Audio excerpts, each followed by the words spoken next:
Hey guys, guess what? We have a lot going on this week, so we wanted to shoot this quick video to tell you what you can participate in and with the Florida Center for Hormones and Wellness. So it's the holidays, we got Christmas, we got Hanukkah, we got Kwanzaa, and we're gonna celebrate it all. So our week starts off Tuesday, December 15th with our Frosty Fest. It is a safe, socially distant gathering where you can come and help celebrate the holidays with us. Make sure you register on our website. It's Tuesday, December 15th at 5 o'clock. And we also have Wellness Matters, and I'm going to tell you what, this is going to be a really exciting one because we're going to have a roundtable discussion with some leading experts in the hormone world. We're going to learn a little bit about hormones, why they're important, what you can do to optimize them and feel healthy and vital as you age. So you tell you what, this is on Thursday night, December 17th at 6 p.m.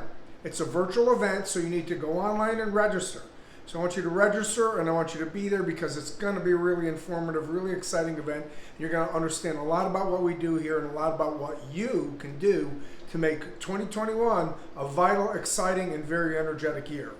So we've got a lot going on here. I know it's the holidays, there's a lot of stress, but do some things for yourself. Join us on Tuesday for some fun, and join us on Thursday to learn about how you can start off 2021 as exceptional as possible. We'll see you there. See you there.